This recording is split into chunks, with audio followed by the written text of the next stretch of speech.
So welcome everybody to Artful Prayer at First Congregational United Church of Christ. We are after Easter, and we're going to do something that sort of reminds us of spring in Florida here. So what you will need for supplies today, if you're watching this from home, you are going to need to have just some square pieces of heavy paper or cardstock. You're going to need a soft pencil and some Q-tips or tortillons that you use to sort of smooth colors together. But Q-tips work really, really well. You'll need black pens, the kind that don't smear, and colored pencils would be optional. So I'm going to show you what kind of pens I use, but you can get others. I use these pigment liners. They dry really, really immediately. You cannot smear these even if you try, but they're a little expensive. You can also get gel pens that will work just as well. They're a lot less expensive. That's what you're going to be using here in the room today. See how you like them. They dry real quickly too. So as long as you don't write on it and then go over it like that, you'll be fine. So it should be good. So that's what you need for supplies. And I did send out to people who were online and in the room some handouts. Let me get those.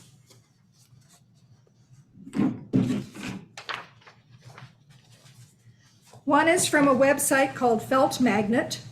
I think if you just pull up Felt Magnet on YouTube or on Google. But this one is how to create a great Zendoodle or Zentangle art pattern.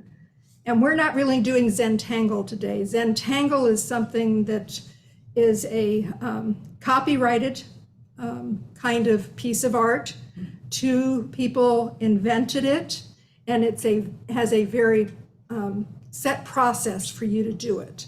And the process usually is that you will do similar to the process today. But then there are authorized Zentangle designs. And you can see what everybody, and people make up their own and they submit them and they get to be authorized as well. It's quite a big thing. But then that helps you see what other people are doing for doodles as well. The whole idea of this is not to focus on trying to make something that is a beautiful piece of art. It's more like when you were in school and you were bored in math class and you wanted to doodle, so you just made little doodles on your piece of paper.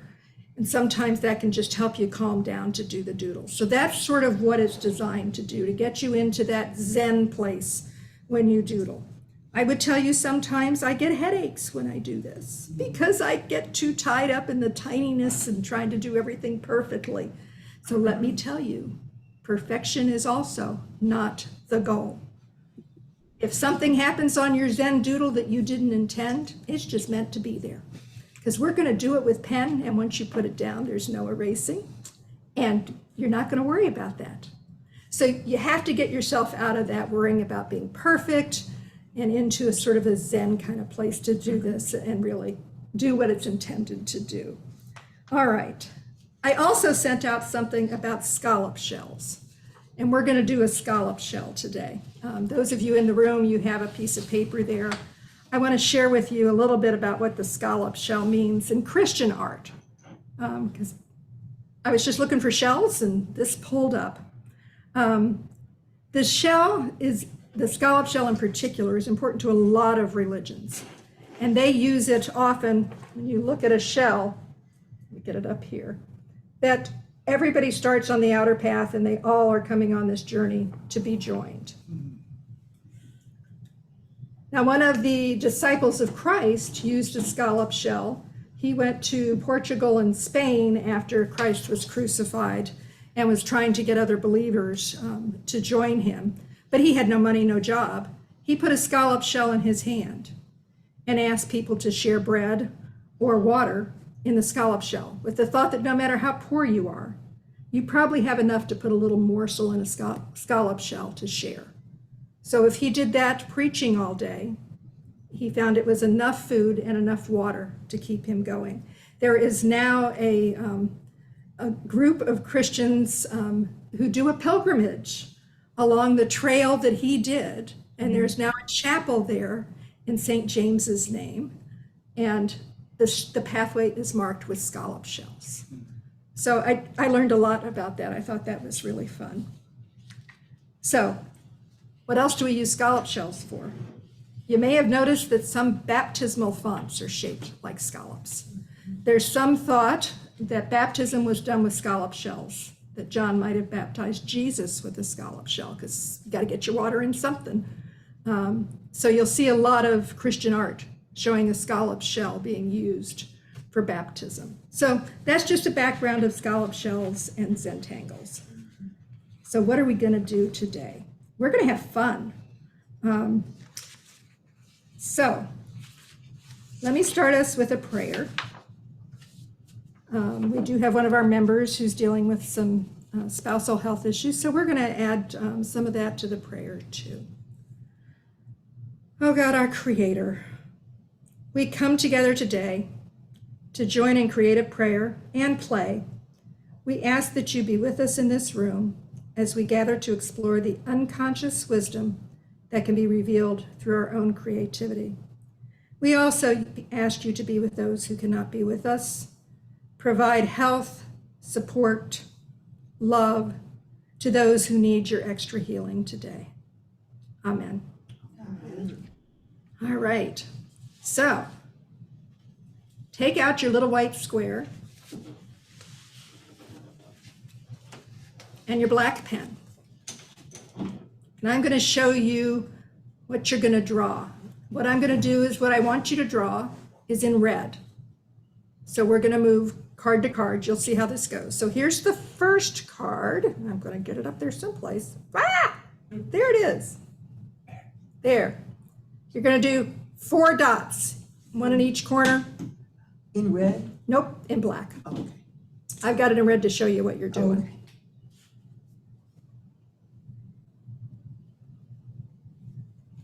And that is how all Zentangles start, with 4 dots in the corners like that. Then you're going to draw lines.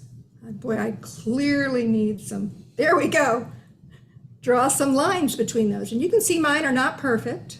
They don't need to be perfect. If you're going to do one of these with words around the outside, you really want to leave space. But just draw them freehand. No perfection required.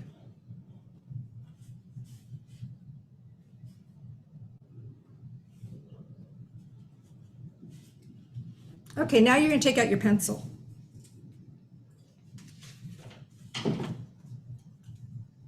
We're going to draw what are called strings. So this is in most Zentangles, but not in what we're doing today. You would just draw them freehand any place you wanted to. And then you would fill the designs in the spaces that were left. But today we're looking for a specific design. So what I would like is for you to, this is like a baseball diamond. You're going to take your pencil, draw a curved line, and then another curve down below it. Join it side to side.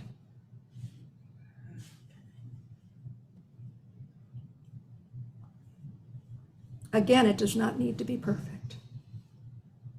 Seashells are not perfect. Nothing God makes is perfect except in God's sight. It's not perfect in our sight. Everybody have your lines drawn? Mm-hmm. Okay. Now, so here are our lines. We're now going to draw these little curved parts on the top. Okay? It's easier if you start with the center one. Okay. And then do 3 little curves on either side of it. On top of that line you just drew, and you're going to do it in pen. Oh. If you did it in pencil, that's fine. Just go over it with black pen.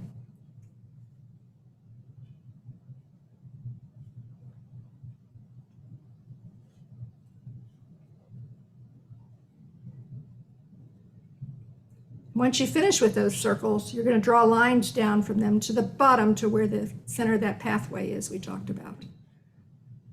Again, sometimes it's easier to start in the center. And you have extra cards if you want to start over. But it's up to you. Sometimes it's good to keep the one you have.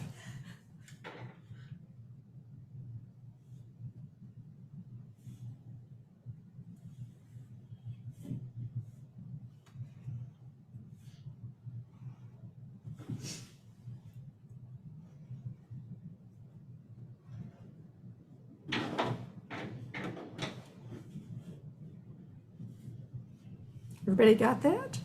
Close? See a few other lines being done.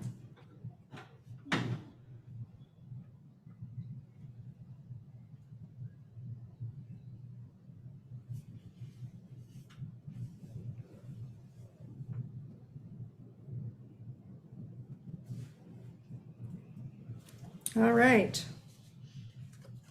This one's easier. So what's in black on here is what you've already done. Now you're just going to add 2 little half squares at the bottom on either side. Those are like the fins that you see on the shells.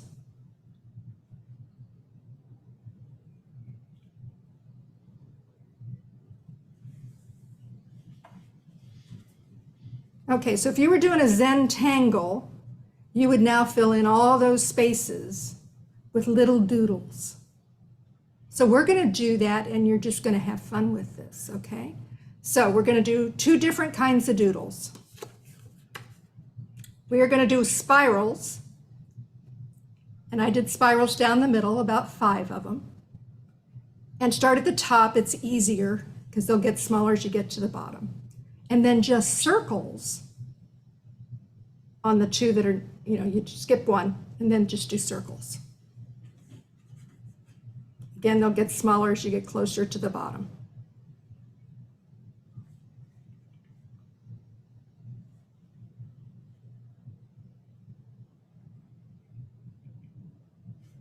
This is sort of where the Zen comes in, Circle, circle, circle, circle, circle.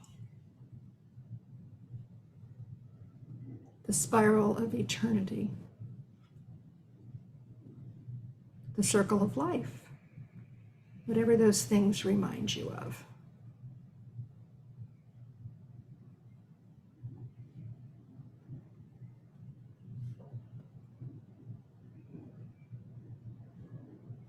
And they don't need to be perfect.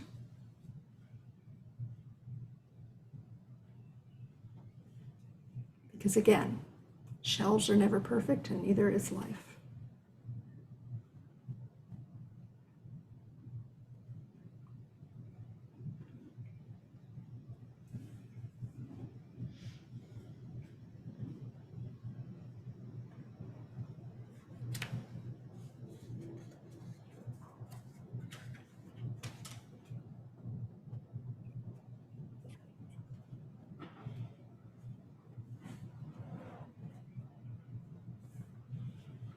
Everybody to that place? All right, on the ones that are blank right now, you're just going to draw curved lines with your black pen, starting at the top with a larger curved line, making them parallel sort of on the way down, but again, they don't have to be perfect.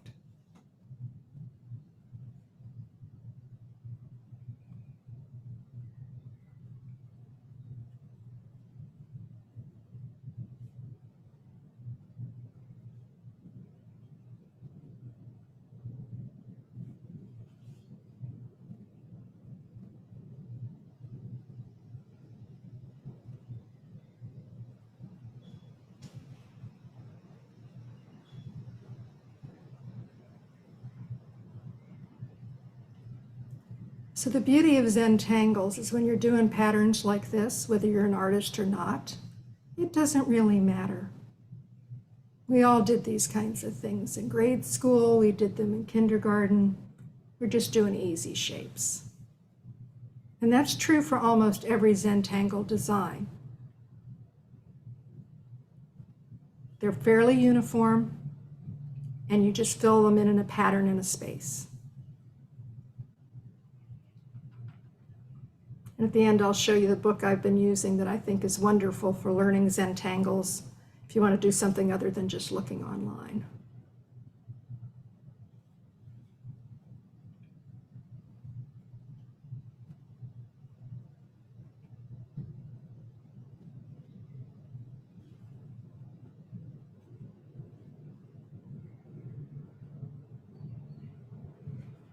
And then we're going to do at the bottom in your little fins, just some very, very small parallel lines. Small parallel lines within those fins.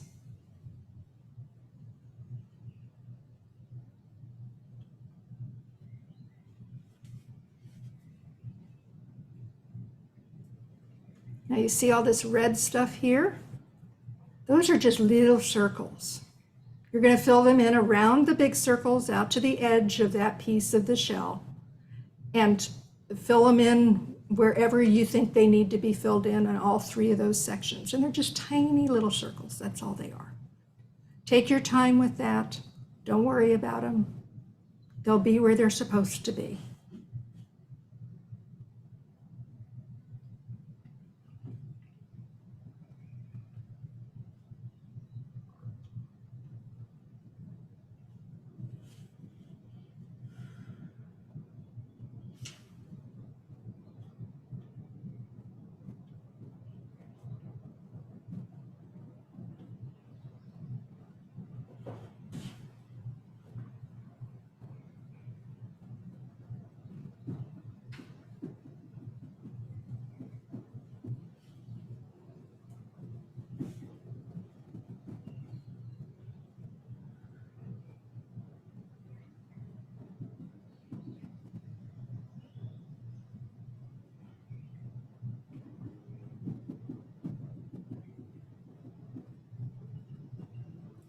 Maybe you hear some waves going back and forth on the seashore as you're putting in your little circles. Maybe they're like the sand coming up on the beach. The ebb and flow.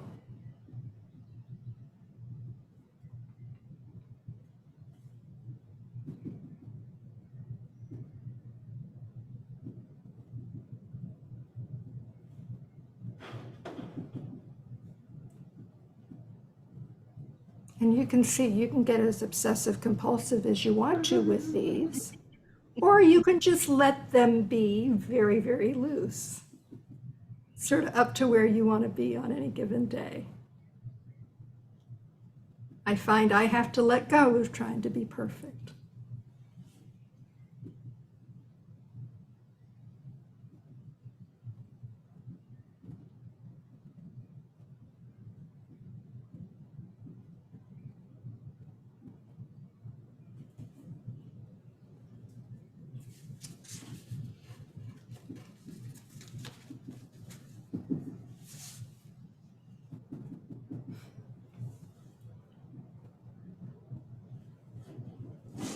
Now put down your black pen. We're going to use the soft pencil next. That's the one I put out next to you in the room. This pencil should be softer than a 2. You know, most of the ones you get in school are 2B or something like that. So you want something that's softer than that. And there are varieties of softness. I brought my pack of pencils. These come in all sorts of hardness, but you can find these at any craft shop. And just get them so that they, doesn't have to be this brand, but you can find them in different hardnesses. So what you want is a soft one, because we're going to do some shading now. And with the shading, you're going to just do it very, very lightly where I'm going to show you to do it. And then you're going to use your little Q-tip to smudge it a bit, because no matter how soft you try to be with your pencil, you're going to see some pencil marks. But if it's a soft pencil, you can smudge it with that Q-tip. And magic happens when you do that. Oh, it's just so magical. So, all right. I'm going to hold up a card that's going to show you where to do the lines for this particular piece. Now, keep in mind, if you're going to do this at home, this design is going to be whatever you want it to be. So we're following a set path today. That's not really the intent of Zentangle, but we're doing the scallop shell just so we can have a shell in our minds this week. So here's the pencil shading. You're going to go along the sides of each of the striped sections, okay? You're going to go on up. I'm sorry, go ahead. Both sides or one side? Both sides, both sides. And the red may not be shown. Let me see if I can get it. Oh, don't get dizzy. I'm getting dizzy. Both sides of the striped sections. The bottoms of the circles. And that's really all we're going to do right now is both sides of the striped sections and the bottoms of the circles. And after you finish each section, you can smudge it a bit and see how it works.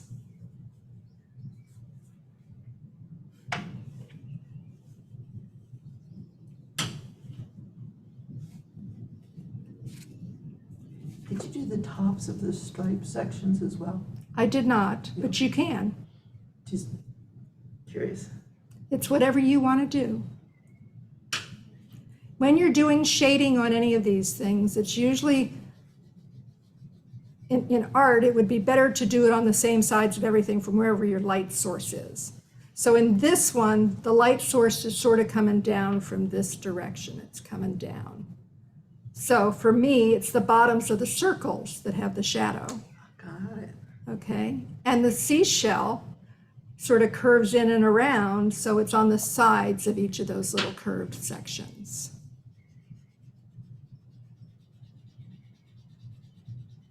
And if you're really having fun with the pencil, you could do it on those little bottom parts, because they would be sort of in the shadow of the shell too.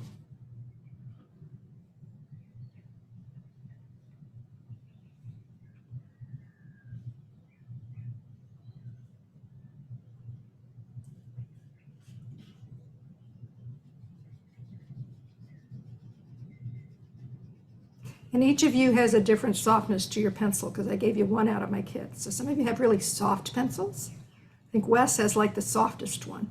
Oh, So, is it an 8? that's an 8. Yeah, it's really soft. So after we finish up this part of the class, you can test out the different pencils and see what you like. Because you can just buy separate pencils at the store with a different hardness.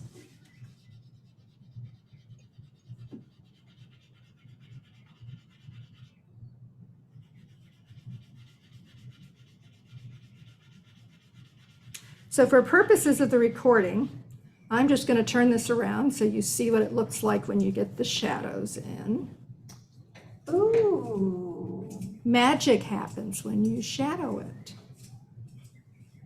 Should we shadow? Yeah. That's what you do with your pencil. Yeah, and then take the Q-tip to smooth it out a little bit.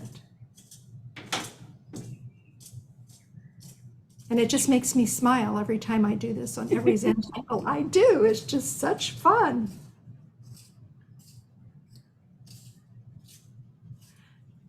Now, we talked before, I think we started the class, that you can use colored pencils later. And if you're going to do that, they need to be done very lightly over this. You could also use watercolors to fill in colors, or watercolor pencils. Anything that's not going to obscure the black. So you can play with that and see what you think. These are great to put on, like a plain card you would get that you could send to someone. You could glue this on to the top of the card. You could draw it on one of those blank cards that you can get at the store that doesn't have anything on it. And you should always put your initials at the bottom when you're finished so that you know it's your art form. I had shared with Wes earlier that I am doing one of these for every chapter of the Bible, since we're reading the Bible in a year here at First Congregational. Wow. But it helps me remember what that book of the Bible is about, because I have a lot of trouble remembering the Old Testament, figuring out what they are. But I now have images for each of those books that reminds me a little bit about what they are, which is has been a fun journey for me. You can do these in front of the TV when you might be sharing television watching with somebody else, and they might be watching something you're not as interested in, like my husband watching the Cleveland Guardians play. Yeah, so anyway, you can use them. And you can do them with music in the background if you're just doing it on your own. I think that also adds. The pure Zentangle almost always uses a card that is square like this. So it's never really a big piece of work you're doing. If you want to do a big piece of work, you could, for example, do 9 shells on different little pieces and put them all together on one piece of paper. Like a collage. Like a collage, yeah. So there are other ways you can do this. But the purest form of it is just on these 4x4 squares, or 3.5 by 3.5, whatever size you want to make them. So does everybody get the gist of how that worked? Yeah. Yeah, cool. This is cool, Cindy. All right. Well, I'm going to give the class here, and Donna, who's on Zoom, We're going to take some time to color if we want and ask questions, but I'm going to go ahead and stop the recording. We do Artful Prayer the second Thursday of each month at 2 p.m. at First Congregational. We're probably going to take a break for the summer, but we will start up again in the fall, and I hope you look at this and look at some of the other YouTubes that are available of previous sessions that we've done. So thank you for joining us. And let me get the recording off. Bye, everyone.